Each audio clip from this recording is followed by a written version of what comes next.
POV. Sommes-nous sur une copie totale d'un modèle de chez Spyderco ou sur un couteau juste fortement inspiré? Et est-ce que cela vaut le coup au vu du prix à l'heure actuelle en 2026? Bonjour à tous, sans aucune transition, aujourd'hui nous allons parler du Ganzo Firebird F759 MS. Alors, nous sommes sur un couteau EDC de moyen format, on va dire, qui a la particularité d'être à moitié serraté, donc muni de serration. J'avais pas de couteau avec des serrations à proprement parler, hormis des couteaux à pain ou des couteaux de cuisine, vu que j'ai été cuisinier dans une ancienne vie. Et j'étais pas forcément chaud de ça à l'origine, et j'ai vu pas mal de vidéos, de tests. J'essaierai de vous retrouver la chaîne qui est assez incroyable, qui permet de comparer les Spyderco, donc pas ce modèle, pas cette marque, les Spyderco non serratés au même modèle serraté, et j'ai été bluffé. Et à dire vrai, j'ai essayé, j'ai acheté, et j'en suis assez convaincu. Nous avons donc un joli couteau inspiré par Spyderco qui fait un peu plus de 17 cm avec un tranchant de lame en dessous de 7, on est plus à 6,7 cm si on regarde bien, 4 cm non serraté et on va dire un peu moins de 3 cm serraté.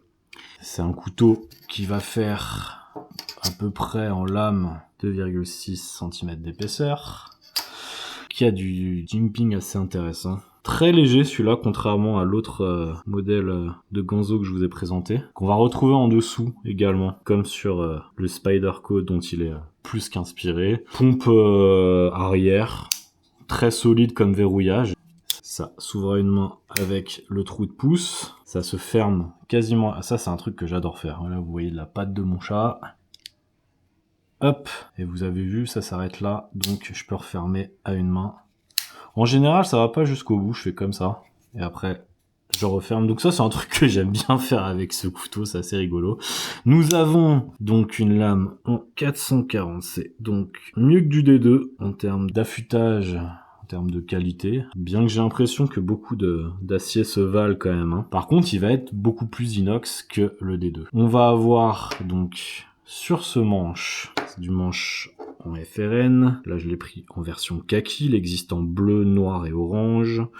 J'aime bien les couteaux noirs mais j'avais envie de changer, et j'aime bien le kaki aussi, ça fait très militaire, j'aime beaucoup, donc avec le petit logo de Ganzo, la texture qui est clairement la même que sur le Spyderco. On a un clip qui, comme sur beaucoup de Spyderco, je crois même tous, n'est absolument pas deep carry, avec le trou pour mettre une lanière dedans. Je trouve ça assez intéressant d'avoir fait comme ça. Hormis que j'affectionne particulièrement les clips deep carry, donc il est tout à fait possible que dans les temps à venir, je change ça. De toute façon, c'est un modèle de chez Spyderco qu'il faut trouver en clip, peut-être délicat. Je vérifierai ça. De toute façon, si je change le clip de poche, je vous ferai une toute petite vidéo pour montrer comment ça se passe, le changement, si ça se fait bien ou pas.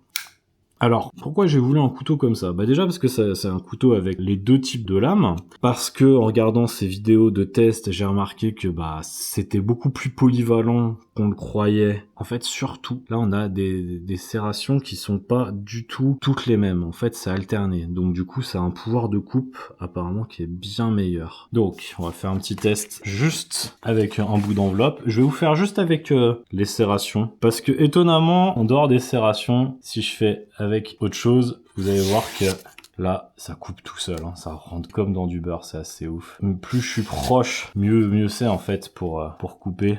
Toujours pareil. Vous remarquez que ça coupe plutôt pas mal, c'est assez cool.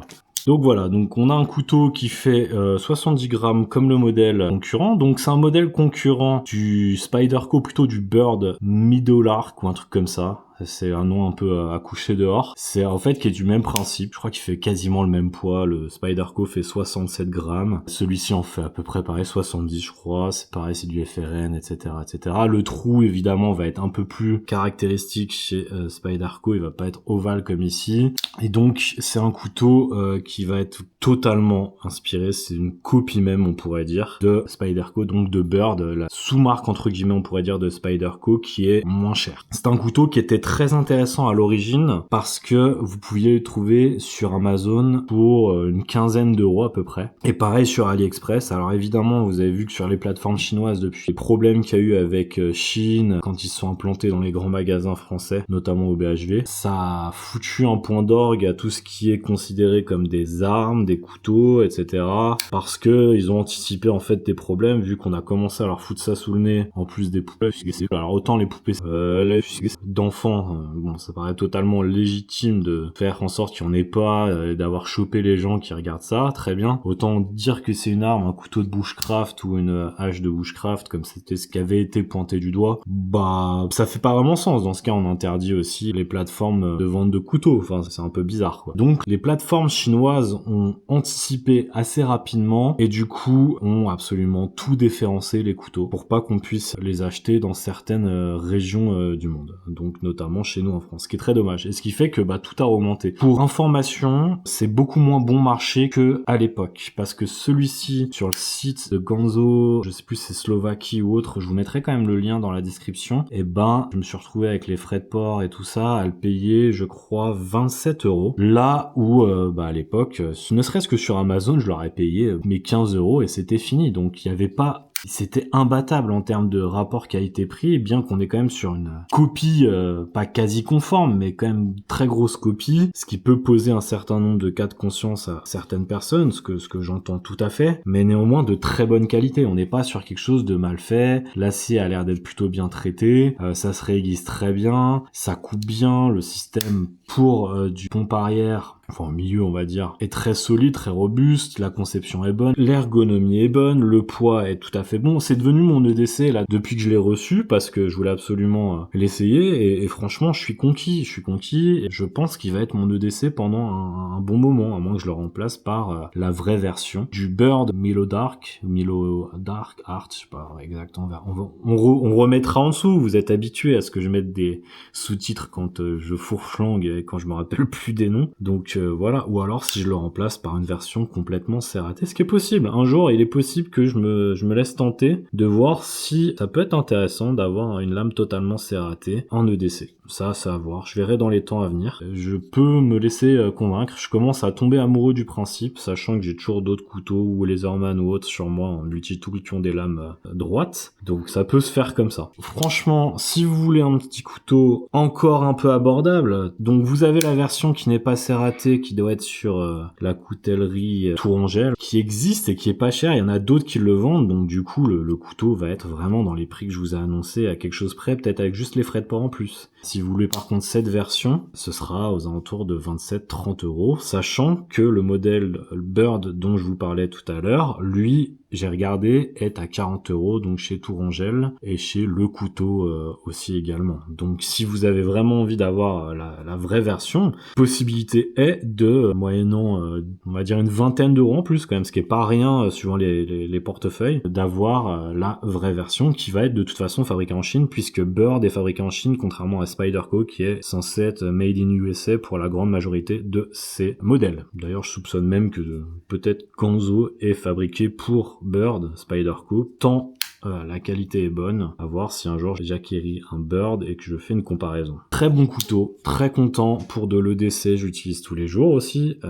J'ai pas 20 000 couteaux sur moi, mais je remplace mes couteaux au fur et à mesure, j'utilise tous les jours. Pour du carton, c'est très bien. Pour découper des espèces de moquettes, pour des installations provisoires, des choses comme ça, je l'ai utilisé, ça marche aussi un peu comme un cutter. Bon, évidemment, on va avoir tendance à abîmer un peu plus la lame parce que bah on coupe sur le sol directement, mais ça marche très très fort. Donc moi, je peux pas dire un grand oui pour ce coup parce que d'un côté, oui, c'est un grand oui, c'est quelque chose que j'aime beaucoup, mais plus cher qu'avant, se rapproche plus de du modèle dont il a copié les caractéristiques. Mais néanmoins, si vous arrivez à le trouver un peu moins cher, ou vous avez pas forcément les 20 euros supplémentaires pour acheter un couteau, c'est un très bon couteau, j'en suis très satisfait, je suis très content de l'avoir. Ça a une gueule pas possible, bon après c'est pareil, on n'aime pas, hein, mais ça a une gueule pas possible, les serrations. En vérité les amis, c'est trop bien, ça marche super bien, c'est très bien exécuté. Je sais pas si c'est du nouveau pareil de Spyderco, mais on vérifiera ça plus tard si on a l'occasion, si on a le budget, et on fera un comparatif si besoin. Mais en tout cas, c'est validé pour ma part. Je vais le garder un moment, je vous tiens au jus sur l'évolution de tout ça. Je vous souhaite une belle journée, c'est tout pour moi pour aujourd'hui.